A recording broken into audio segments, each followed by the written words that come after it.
നാട്ടുകല്ല് മക്കാം കേവലം ഒരു കബറിടമല്ല, അത്ഭുതത്തിന്റെയും കറാമത്തിന്റെയും ദിവ്യപ്രഭ പ്രസരിക്കുന്ന മണ്ണാണത്.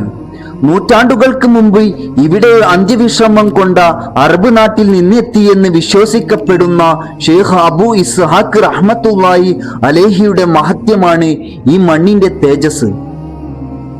അതിലെ പരമായ ദൃഷ്ടാന്തം മക്ബറയുടെ തലയുടെ ഭാഗത്ത് വളർന്നു കൊണ്ടിരിക്കുന്ന മീസാൻ കല്ല്. ഏകദേശം 13 അടി ഉയരത്തിൽ കാലക്രമേണ വളർന്ന് മഹാനായ ഷെയ്ഖിന്റെ സാന്നിധ്യത്തിന് സാക്ഷ്യം വഹിച്ചുകൊണ്ട് ആ കല്ല് നിന്നു. അത്ഭുതം കാണാൻ ദേശാന്തരങ്ങളിൽ നിന്ന് ജനം അവിടേക്ക് ഒഴുകിയെത്തി. ആ സന്ദർഭത്തിലാണ് മലബാറിലെ ആത്മീയ വെളിച്ചമായ മമ്പുറം തങ്ങൾ നാട്ടുകല്ലിൽ കാലുകുത്തിയത്. ആ വിശുദ്ധ ആത്മാവ് ഷെയ്ഖിന്റെ കബറിനരികിൽ ഭക്തിയോടെ നിന്നു. കാലത്തിന്റെ പരിമിതികളെ ലംഘിച്ചു വളരുന്ന കല്ല്, അത് അള്ളാഹുവിന്റെ ഔലിയാക്കൾക്ക് നൽകിയ അപാരമായ സിദ്ധിയുടെ തെളിവായിരുന്നു. ദൃഷ്ടാന്തമായൊരു നിശ്ചയത്തോടെ ഭാവം കൊണ്ട് തന്റെ ആജ്ഞ വെളിപ്പെടുത്തിക്കൊണ്ട് തങ്ങൾ ആ കല്ലിനെ അഭിസംബോധനം ചെയ്തു. ഓ കല്ലേ, ഈ കബറിടത്തിലെ മഹാന്റെ കറാമത്തിന്റെ അടയാളമായി നീ ഇവിടെ മതിയായത്ര വളർന്നു. ഇനിയും വളരേണ്ടതില്ല. ഈ മണ്ണിൽ ഇനി ഒരു ദൃഷ്ടാന്തമായി നിശ്ചലമായി നിലകൊള്ളുക. സൂഫി വര്യന്റെ പവിത്രമായ ആജ്ഞ മുഴങ്ങി. തങ്ങൾ തന്റെ കയ്യിലുണ്ടായിരുന്ന വടികൊണ്ട് ആ കല്ലിന്റെ ശിരസിൽ അടിച്ചു. ദിവ്യവർഷണമേറ്റ നിമിഷം നൂറ്റാണ്ടുകളായി തുടർന്നു വന്ന ആ കല്ലിന്റെ വളർച്ച അവിടെ അവസാനിച്ചു.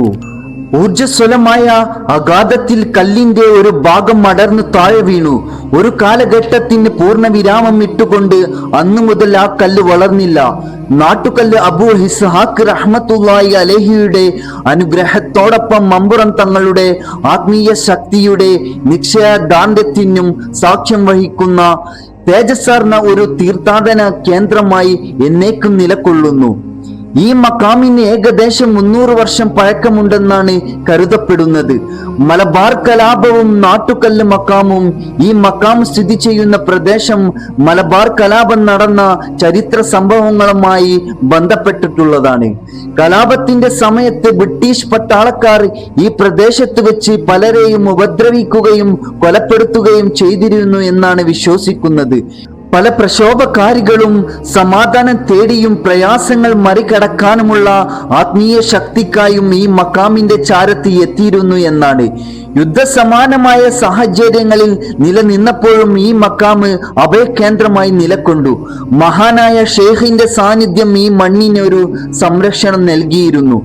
ഈ മക്കാം സ്ഥിതി ചെയ്യുന്നത് പാലക്കാട് കോഴിക്കോട് ദേശീയ പാതയരികിൽ പെരിന്തൽമണ്ണയുടെയും മണ്ണാർക്കാടിന്റെയും ഇടയിലുള്ള നാട്ടുകല്ല് എന്ന സ്ഥലത്താണ്.